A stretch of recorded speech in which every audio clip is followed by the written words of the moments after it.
Bienvenidos a Riven y Mangan. Esta historia tiene lugar en un suburbio de Columbus. Mi nombre es Danielle Harwell. Tengo 29 años. Y hasta la semana pasada, pensaba que mudarme sería la parte más tranquila de mi vida. Empaqué mis cosas como se empaca cuando no quieres pelear. Cajas selladas con demasiada cinta. Zapatos envueltos en sudaderas viejas. Mi maletín del portátil abrazado a mi pecho como si pudiera mantenerme invisible. Esperé hasta que la casa estuvo vacía, rodé mi última caja por el camino de entrada y por un momento, sentí algo peligrosamente cercano al alivio. Entonces mi teléfono vibró. No era un mensaje, no era una llamada, era una notificación. Alguien me había etiquetado. Lo abrí esperando una broma mezquina, quizás un meme pasivo-agresivo, porque eso es lo que hace mi familia cuando quiere herirte sin admitirlo. En su lugar, vi una foto del camino de entrada del que acababa de alejarme, con la ventana de mi antiguo dormitorio al fondo, y una leyenda que me heló el estómago: finalmente, la parásita se ha ido. Al principio, me reí porque era tan cruel que parecía irreal. Luego vi el número debajo, 1234, me gusta. La gente no solo lo vio, lo celebró. Y los comentarios seguían llegando, apilándose como ladrillos. Mamá escribió: no más cocina ni lavandería para una fracasada. Papá no escribió ni una sola palabra, lo que casi habría sido más amable, pero le dio me gusta a un comentario que decía: la gente desempleada debería aprender a vivir por su cuenta. Esa fue la parte que hizo que mi mano dejara de temblar.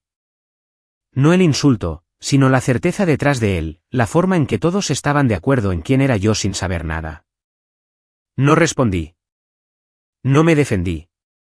Ni siquiera lloré. Me desplacé por la pantalla. Leí cada nombre. E hice algo que le habría parecido patético a cualquiera que estuviera mirando. Les di me gusta a los comentarios. A todos y cada uno. Porque los necesitaba cómodos. Los necesitaba orgullosos. Los necesitaba creyendo que finalmente habían ganado. Luego dejé el teléfono, me senté en el suelo de mi nuevo apartamento con las cajas aún sin abrir y tomé una decisión que lo cambió todo. Una semana después, mi pantalla se iluminó como una alarma de incendios. 24 llamadas perdidas, 33 mensajes, correos de voz, notas de voz, disculpas frenéticas que no sonaban para nada a disculpas. Querían hablar. Necesitaban algo. Y fue entonces cuando supe que lo había calculado perfectamente. Demasiado tarde. Si crees que esta historia es solo sobre una cruel publicación de Facebook, espera a escuchar por qué esa casa nunca fue realmente suya y por qué su confianza se derrumbó en el momento en que dejé de guardar silencio. Cuando la gente lee esa publicación, asume que me echaron. Asume que estaba viviendo de mis padres, durmiendo hasta el mediodía, comiendo su comida, vagando por la vida sin ninguna vergüenza. Esa es la historia que mi familia ha estado vendiendo durante años porque es conveniente. Les hace parecer trabajadores y pacientes. Me convierte a mí en el hazme reír. Pero aquí está la verdad que nunca encajó en su narrativa. Esa casa en los suburbios de las afueras de Columbus nunca fue realmente suya. No fue una recompensa mágica que se ganaron. Fue un regalo que pudieron tomar prestado. Y pasaron años fingiendo que la dueña no existía, incluso mientras yo estaba sentada allí mismo, en la mesa de la cocina. Mi abuela por parte de mi madre, Lorraine, era la única persona en esa familia que me miraba a los ojos y me veía. Era directa, de la vieja escuela y alérgica a las excusas. Cuando era niña, aparecía con una bolsa de la compra, echaba un vistazo a nuestra despensa y comenzaba a hacer preguntas que tensaban la sonrisa de mi madre. Lorraine no odiaba a mi madre, odiaba lo que mi madre hacía con el dinero. Las juergas de compras que se convertían en cajas en el porche cada semana. Las escapadas de fin de semana cargadas a tarjetas de crédito como si las consecuencias fueran opcionales. La forma en que le pedía prestado a Lorraine con una voz dulce y una promesa, y luego se ofendía cuando Lorraine se lo pedía de vuelta. No entendí nada de eso cuando tenía 8 años y mis padres nos mudaron a la casa de Lorraine. Solo sabía que el vecindario tenía aceras, el patio trasero tenía un columpio, por primera vez, tenía mi propia habitación. Mi hermana lo trató como un reino que había heredado. Mis padres lo trataron como una prueba de que lo habían logrado. Lorraine lo trató como una prueba. Cuando ella murió, yo tenía 22 años. Me senté con un rígido vestido de funeral y vi a mi madre llorar como si se le rompiera el corazón. Pero ya la había visto llorar antes. La había visto llorar cuando vencían las facturas y quería que alguien más lo solucionara. La semana después del funeral, el abogado convocó una reunión. Fui porque pensé que solo era papeleo. Mi madre fue porque asumió que iba a cobrar algo. Mi hermana vino porque nunca pierde la oportunidad de sentirse importante. El abogado deslizó una carpeta sobre el escritorio y dijo que Lorraine había tomado su decisión hacía años y que había sido muy específica. La casa me la dejaba a mí. No a mi madre, no a mi padre, no dividida entre hermanas. A mí. La cara de mi madre cambió tan rápido que todavía lo recuerdo como un corte abrupto en una película. Confusión, luego ira, luego una sonrisa que no llegaba a sus ojos. El abogado explicó la condición: mis padres y mi hermana podían vivir allí todo el tiempo que quisieran. Sin fecha límite, sin desahucio pendiente por el simple hecho de existir. Pero la propiedad me pertenecía a mí, legal y plenamente. Y Lorraine lo había documentado porque no confiaba en que mi madre no la refinanciara hasta la ruina en cuanto estuviera en sus manos. Debería haber hablado en ese momento. Debería haberme protegido. Pero tenía 22 años, estaba de luto y me habían criado para creer que ser buena significaba estar callada. Así que asentí, firmé donde me dijeron y volví a casa, a una casa que todos seguían llamando suya. En un mes, mi madre estaba organizando barbacoas en el patio trasero como si nada hubiera pasado, dando a los vecinos recorridos por la cocina como si la hubiera pagado con su propio sudor. Mi padre empezó a hablar de remodelar el baño. Mi hermana presumía de nuestra casa en las redes sociales como si fuera su logro personal. Y luego vino la parte que me revuelve el estómago cuando la digo en voz alta: empecé a pagar alquiler. $250 al mes, cada mes, durante 7 años. No porque alguien me obligara con un contrato, sino porque mi madre suspiraba y decía que las facturas estaban ajustadas, y luego me miraba como si le debiera algo por haber nacido. Así que pagué. Pagué mientras las bolsas de DoorDash seguían apareciendo los fines de semana. Pagué mientras las suscripciones de Netflix y otros servicios de streaming seguían activas. Pagué mientras mi madre compraba nueva decoración para el salón y la publicaba en línea con leyendas sobre su duro trabajo. Y cada vez que intentaba recordarme a mí misma que yo era la dueña, la palabra sonaba ridícula en mi boca, como algo que no tenía permitido reclamar. Porque en esa casa, la propiedad no importaba. Solo importaba el poder. Desde fuera, era fácil etiquetarme como una fracasada. Siempre estaba en casa, siempre en mi portátil, rara vez vestida como si fuera a algún lugar importante. Para mi familia, esa era toda la evidencia que necesitaban. En sus mentes, el trabajo real significaba un uniforme, un jefe, un horario del que pudieran presumir ante los vecinos. Cualquier otra cosa era simplemente matar el tiempo. Lo que nunca se molestaron en aprender fue que mi dormitorio se había convertido silenciosamente en mi oficina. No una sala de pasatiempos, no un escondite, un espacio de trabajo real donde construí algo pieza por pieza mientras ellos estaban ocupados riéndose de mí. Durante 5 años, trabajé como redactora publicitaria de conversión freelance y estratega de embudos de comercio electrónico. Escribí páginas de productos, campañas de correo electrónico, páginas de destino y textos publicitarios para pequeñas marcas y negocios locales que no podían permitirse grandes agencias, pero que aún así querían resultados. Ayudé a una tienda de velas a duplicar sus ventas en línea. Reescribí el proceso de pago para un gimnasio que estaba perdiendo clientes. No lo hice por exposición o favores, lo hice por contratos, facturas y depósitos que iban directamente a una cuenta a la que nadie más tenía acceso. Lo mantuve en secreto a propósito. No porque me avergonzara, sino porque cada vez que intentaba explicar lo que hacía, mi madre hacía un gesto con la mano y decía: estar sentada frente a un ordenador todo el día no es un trabajo de verdad. Mi hermana iba más allá. Les decía a sus amigos que probablemente estaba haciendo algo turbio en línea, el tipo de comentario disfrazado de broma, pero diseñado para quedarse. Después de eso, dejé de corregir a nadie. Compré una mini nevera para mi habitación para que nadie pudiera acusarme de comer su comida. Hacía mi colada tarde por la noche para evitar los comentarios sobre mi inutilidad. Me saltaba las barbacoas de los domingos y las cenas familiares, esas en las que de todos modos todos hablaban por encima de mí, y pedía mi propia comida en su lugar. Ese aislamiento no fue un accidente, fue supervivencia.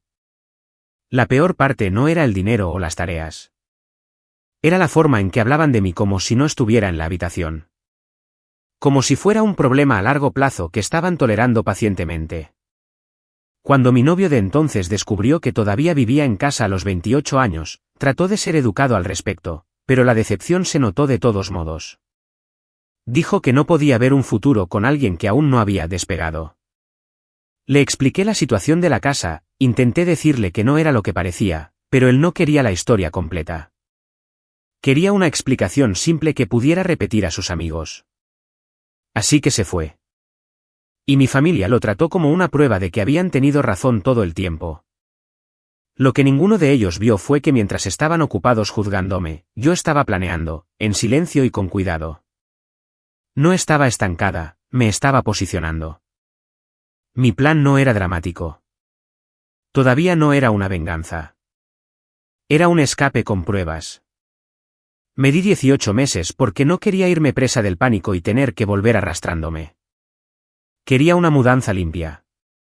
Sin deudas, sin favores, sin ninguna razón para que alguien pudiera decir que no podía lograrlo. Rastreé cada dólar que entraba. Pagué mis impuestos. Mantuve los contratos organizados en carpetas. Creé una reserva de efectivo lo suficientemente grande como para sobrevivir a los meses flojos, porque el trabajo freelance puede ser impredecible. Y lo último que necesitaba era a mi familia observándome fracasar con aire de suficiencia. Mientras mi madre asumía que estaba perdiendo el tiempo en línea, yo estaba negociando contratos fijos y mejorando mis tarifas. Mientras mi hermana ponía los ojos en blanco al ver mi portátil, yo estaba construyendo una lista de clientes a los que no les importaba lo que pensara mi familia. El apartamento que compré no era lujoso. Era pequeño, limpio y mío. Un apartamento de una habitación cerca de Columbus que se sentía como respirar después de haber contenido el aliento durante años. No le dije a nadie cuando empecé a buscar. No pedí opiniones. Ni siquiera mencioné la palabra hipoteca. Lo compré con ahorros y un proceso de cierre sencillo. Y cuando las llaves tocaron mi palma, me senté en el salón vacío y escuché el silencio como si fuera música. Luego me mudé de la manera en que se muda la gente que no quiere que su familia los sabotee. Poco a poco, una carga de coche tras otra, libros en una bolsa de tela, abrigos de invierno en bolsas de basura, papeles importantes guardados en mi mochila. Moví mis cosas más valiosas primero, no porque fuera paranoica, sino porque había aprendido lo que el resentimiento puede hacer cuando está aburrido y busca un objetivo. El día que finalmente alquilé un pequeño camión para la última carga, esperé a que todos estuvieran fuera. Cargué los muebles que había pagado, el escritorio en el que había trabajado, la silla en la que mi hermana solía sentarse solo para burlarse de mí mientras estaba en llamadas. Cuando casi había terminado, mi madre llegó temprano al camino de entrada. Salió del coche, vio el camión y su rostro se tensó como si acabara de darse cuenta de que había perdido el control de una historia que había estado contando durante años. ¿Qué estás haciendo?, preguntó, como si necesitara permiso para respirar. Dije, me estoy mudando. Mi hermana apareció en la puerta, con el teléfono ya en la mano, sus ojos brillantes como se ponen cuando huelen la oportunidad de avergonzar a alguien. Mi padre se quedó detrás de ellos, callado, observando como un juez. No me preguntaron primero a dónde iba. Preguntaron cómo. Mi hermana se rió y dijo, ¿con qué dinero? Mi madre me miró fijamente como si esperara la verdad que la haría sentir poderosa de nuevo. Mi padre finalmente habló y preguntó si alguien me estaba ayudando, con un tono cargado de sospecha. Así que se lo dije, con calma, de la manera en que le dices a alguien el pronóstico del tiempo. Tengo trabajo, un trabajo de verdad. Lo he tenido durante años. El silencio que siguió fue casi cómico. Mi madre parpadeó y luego se burló. Mi hermana inclinó la cabeza y dijo, claro que sí. Mi padre pidió pruebas, como si estuviera solicitando su aprobación. No discutí. No les mostré extractos bancarios. No expliqué contratos. Simplemente dije, estoy harta de vivir aquí y estoy harta de que me traten como una carga. Mi madre inmediatamente empezó a hablar de facturas y comida y de lo difíciles que serían las cosas ahora, como si mi existencia hubiera sido su proyecto de caridad a tiempo completo. Mi hermana murmuró algo sobre que yo era dramática. Mi padre simplemente me vio cerrar la puerta del camión. Me fui con las manos firmes en el volante, y por primera vez en años, sentí que el aire me pertenecía. Fue entonces cuando mi teléfono vibró con la primera notificación, la que convirtió mi salida silenciosa en un espectáculo público. Y les dejé tener su semana de victoria porque los necesitaba confiados antes de que el suelo se abriera bajo sus pies. Al séptimo día, no me desperté enfadada. Me desperté lúcida. Me preparé un café, abrí mi portátil y saqué la carpeta que había estado construyendo durante años. La que nunca le conté a nadie. La escritura, los documentos de la sucesión, la carta del abogado, el correo electrónico del bufete de abogados confirmando exactamente lo que mi abuela pretendía. Lo imprimí todo, no porque quisiera ser dramática, sino porque el papel tiene una forma de terminar discusiones que los sentimientos no pueden.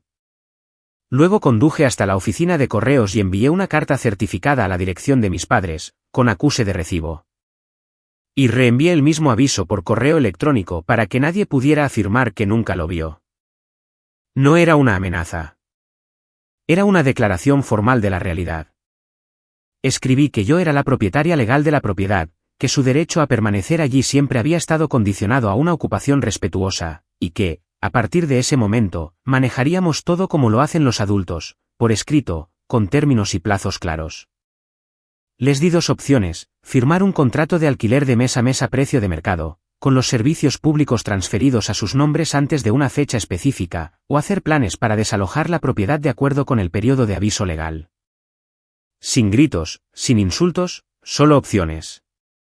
Pulsé enviar, puse mi teléfono boca abajo y volví a tomar café en un apartamento tranquilo que me pertenecía.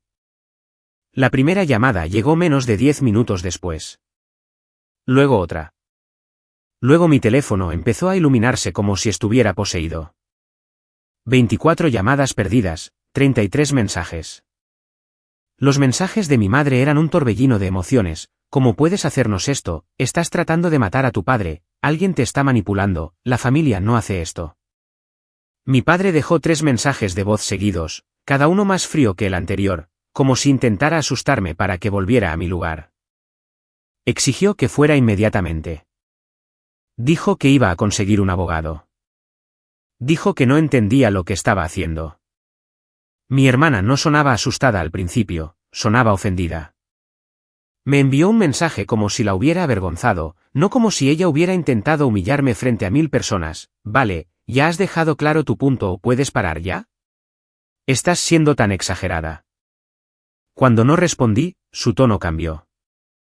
Envió notas de voz con esa risa falsa que siempre aparece cuando está perdiendo el control. Era solo una broma, Danny. Todo el mundo bromea, ¿por qué eres así? Entonces mi tía se metió, porque por supuesto que lo hizo. Recibí un largo mensaje sobre la gratitud y el respeto y cómo mi abuela estaría avergonzada de mí, lo cual era casi divertido considerando que mi abuela es la razón por la que tenía algún poder. Escuché cada mensaje de voz una vez. Leí cada mensaje una vez.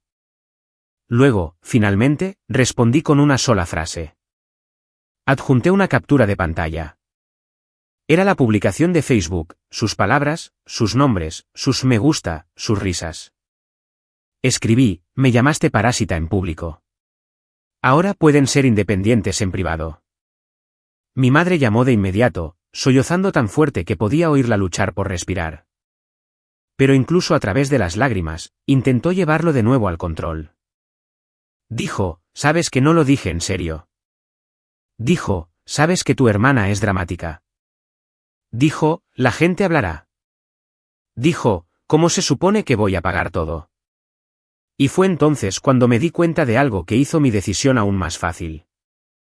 No llamaban porque me echaran de menos. Llamaban porque la red de seguridad sobre la que habían estado rebotando finalmente había aprendido a ponerse de pie.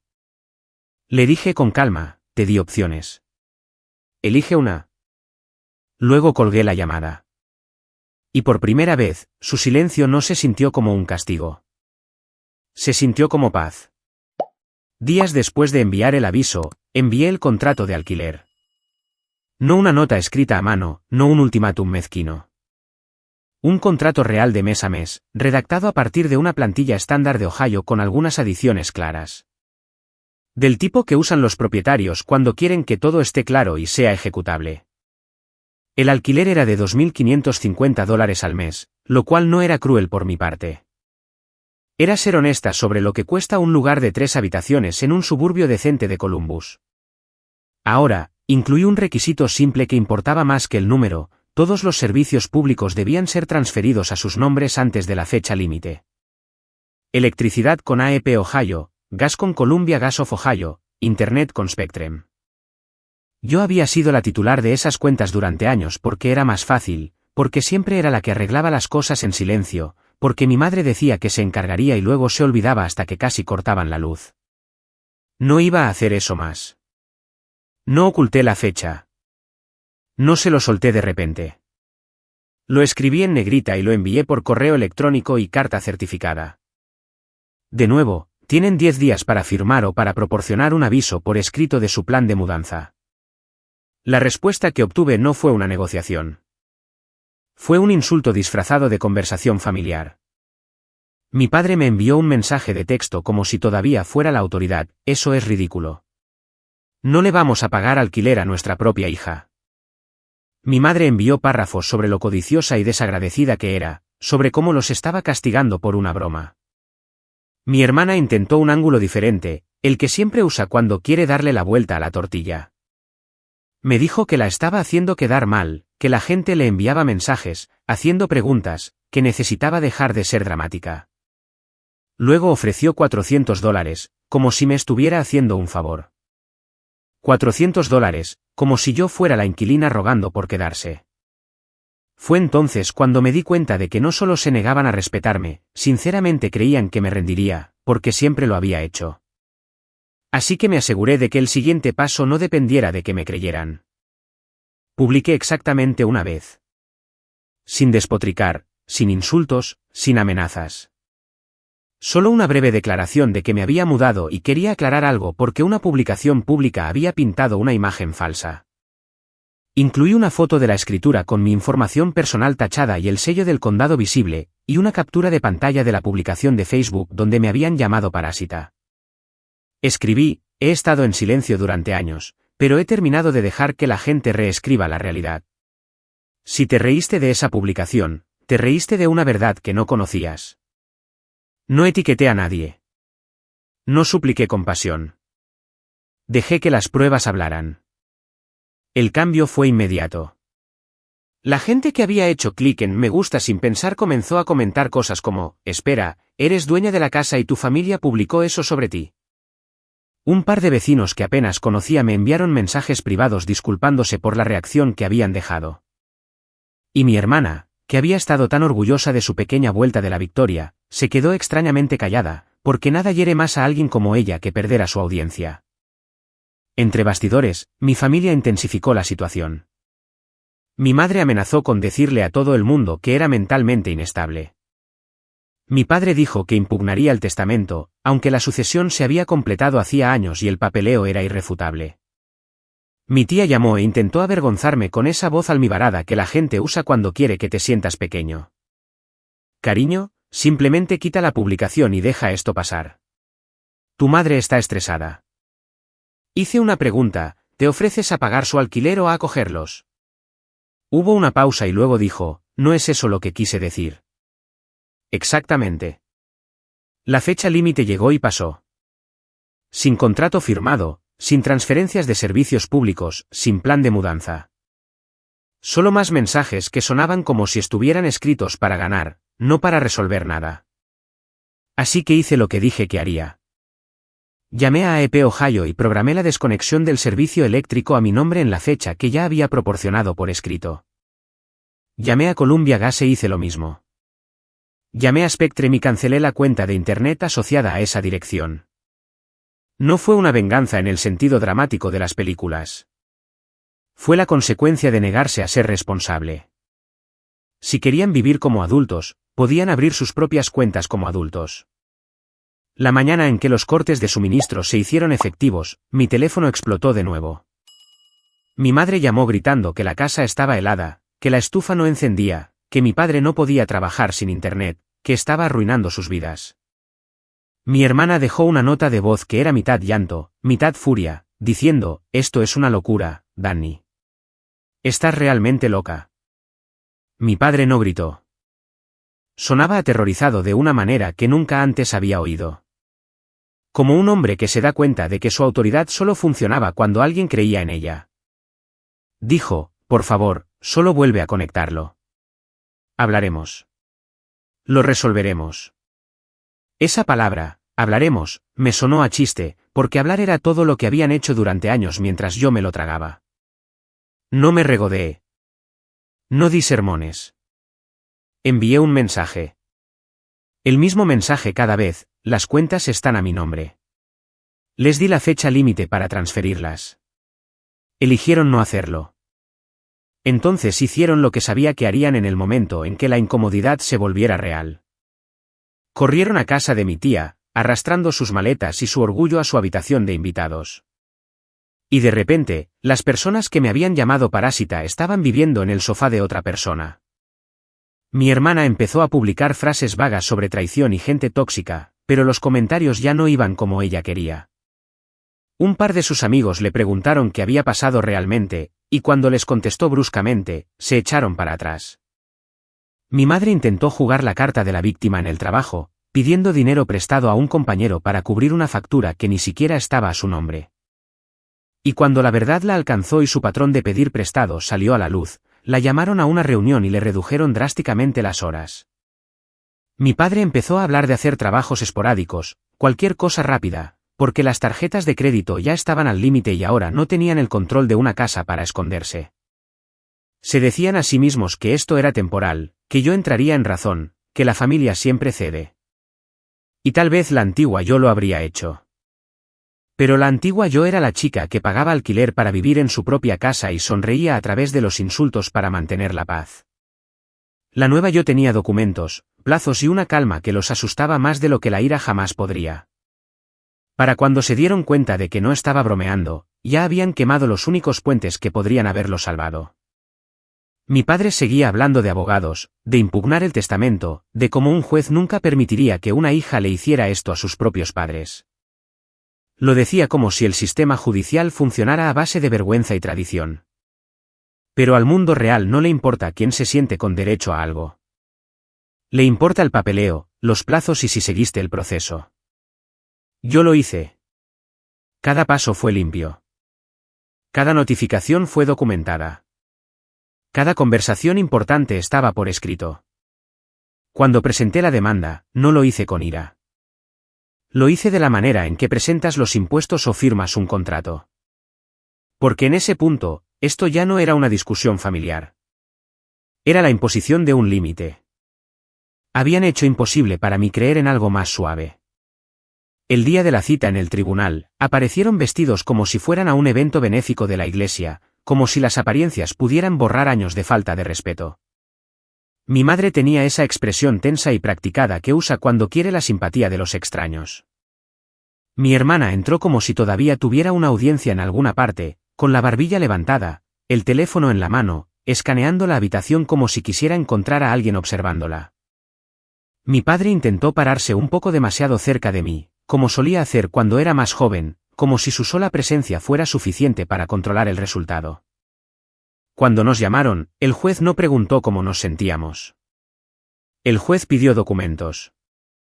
Ese fue el momento en que la confianza de mi familia comenzó a resquebrajarse.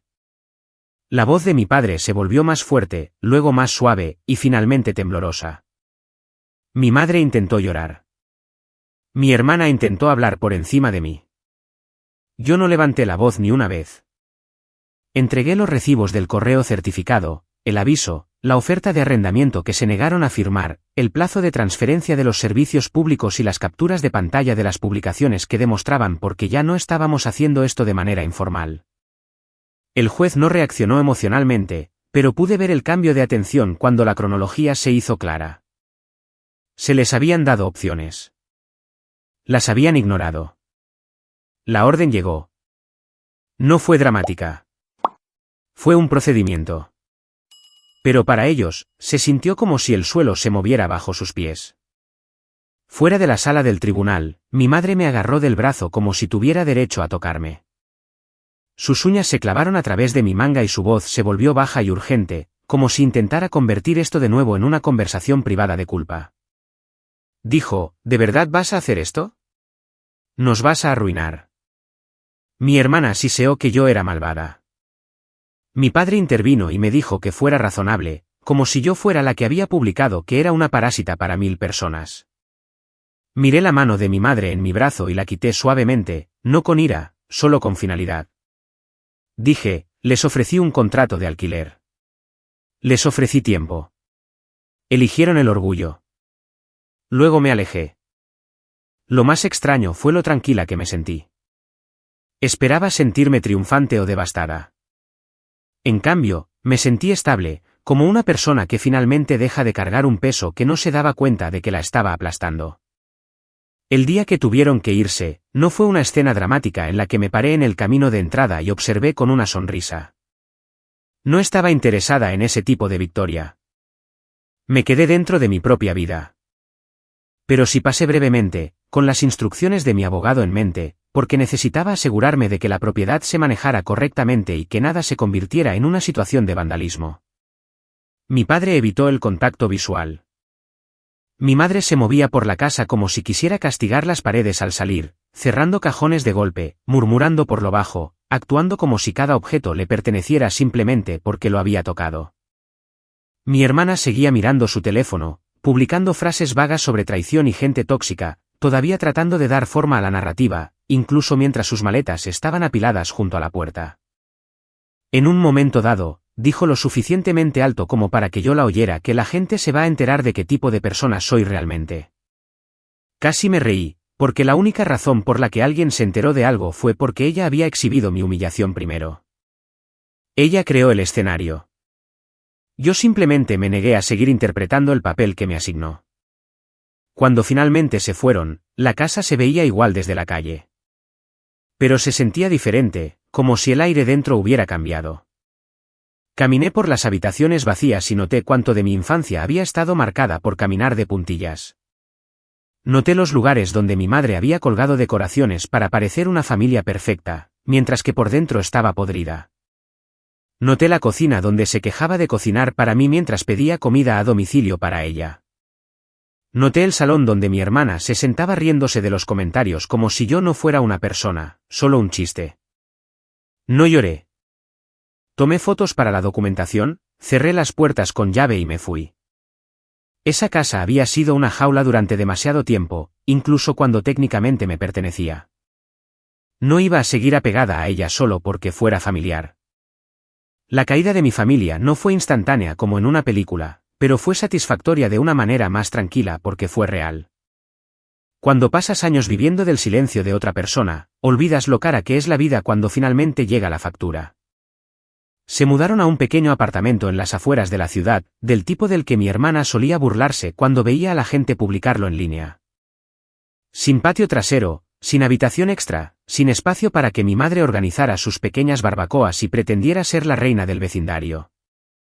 Mi padre empezó a conducir para Uber y a hacer repartos con aplicaciones porque el orgullo que llevaba como armadura no pagaba el alquiler. Mi madre consiguió un trabajo a tiempo parcial en una gran superficie y le contaba a quien quisiera escuchar que su hija la había abandonado, omitiendo cuidadosamente la parte en la que me llamó fracasada en público y esperaba que siguiera financiando su estilo de vida. Mi hermana intentó mantener intacta su imagen en las redes sociales, pero no tenía el mismo efecto cuando el fondo cambió de una bonita casa suburbana a un salón abarrotado con muebles de segunda mano. La gente se dio cuenta.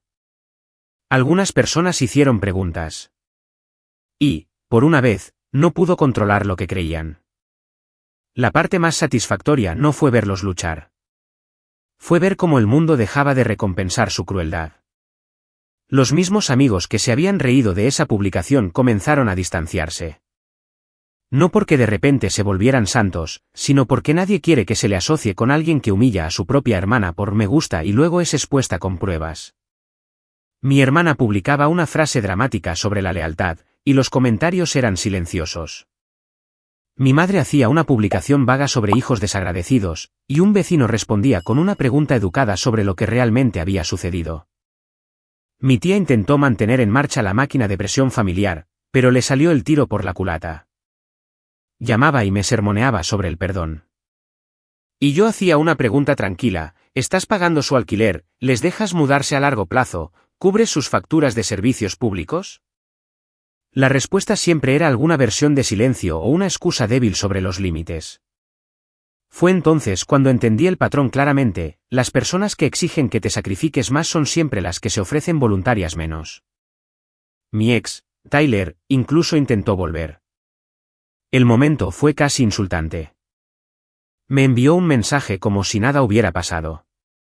Como si en el momento en que vio que tenía estabilidad, de repente se acordara de mi nombre. Dijo que había estado pensando en mí y que esperaba que estuviera bien.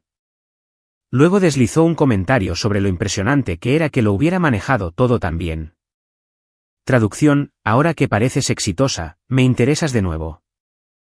Lo bloqueé sin responder, y ese pequeño clic se sintió como cerrar una puerta que debería haber cerrado hace años. Después del desalojo, tomé la última decisión que cortó el cordón por completo. Vendí la casa. La gente piensa que esa es la parte más dura, como si debiera haberla conservado como un símbolo o haberla usado como palanca. Pero conservarla me habría mantenido conectada a ellos, a los recuerdos, a la posibilidad constante de que intentaran volver arrastrándose. No quería palanca. Quería libertad. La puse a la venta correctamente a través de un agente para que todo fuera legal y limpio. Y cuando apareció en línea, sentí como si estuviera viendo un capítulo de mi vida convertirse finalmente en un archivo que podía cerrar. Cuando se completó la venta, no lo celebré con una gran fiesta. Me senté en la mesa de mi cocina en mi apartamento, miré la confirmación y sentí que algo en mi pecho se aflojaba, como si mi sistema nervioso finalmente creyera que estaba a salvo. Usé el dinero de una manera que mi familia nunca lo hizo. Reinvertí en mi negocio, actualicé equipos, pagué por formación profesional, contraté a un contable para que mis impuestos fueran impecables y creé un fondo de emergencia real porque nunca más quise vivir con miedo a un mal mes. También hice algo que me sorprendió: pagué por terapia. No porque estuviera rota, sino porque no quería llevar sus voces a mi futuro. No quería seguir escuchando Parásita en mi cabeza cada vez que descansaba. No quería seguir dudando de mí misma cada vez que decía que no. Sanar, aprendí, no es algo suave. Es disciplinado. Es elegirte a ti misma por encima de la versión de ti que fue entrenada para encogerse. La gente pregunta si me siento culpable. No. Me siento triste a veces, porque no quería una guerra, quería una familia. Pero el amor sin respeto es solo control con un disfraz más bonito. Y la familia no es un pase libre para humillarte, usarte y luego exigir tu silencio cuando finalmente te defiendes. Los límites no son crueldad, son amor propio. Las consecuencias no son venganza, son una lección. Mi hermana pensó que una publicación en Facebook sería una vuelta de la victoria. Quería aplausos. Quería que todos estuvieran de acuerdo en que yo era el problema. Lo que no entendió es que cuando acosas a alguien en público, también te estás poniendo a ti misma en juicio público. En el momento en que dejé de proteger su imagen, en el momento en que mostré la verdad sin gritar, toda su historia se derrumbó. Y no tuve que arruinarlos. Lo hicieron ellos mismos. Todo lo que hice fue dejar de salvarlos de los resultados. Si hay una lección que espero que quede grabada en cualquiera que escuche, es esta: no confundas la amabilidad con el permiso. No confundas el silencio con la debilidad. Y nunca construyas tu confianza en humillar a alguien que está aprendiendo silenciosamente a ponerse de pie. Porque un día lo harán. Y cuando lo hagan, tus me gusta y comentarios no te protegerán del mundo real. Nuestro equipo en el canal Riven y Mangan se dedica a crear guiones de ficción significativos y atractivos diseñados para entretener mientras ofrecen lecciones reflexivas. Todas las historias en este canal son puramente ficticias y creadas con el propósito de compartir valores educativos y mensajes positivos con los espectadores. Esta historia destaca la importancia del amor propio, los límites personales y la responsabilidad dentro de las relaciones familiares. Muestra que el silencio no significa debilidad y que defenderse a uno mismo se puede hacer con calma, legalmente y con integridad. A través de su viaje emocional, el guión anima a los espectadores a reflexionar sobre cómo las palabras, las acciones y la humillación pública pueden tener consecuencias duraderas.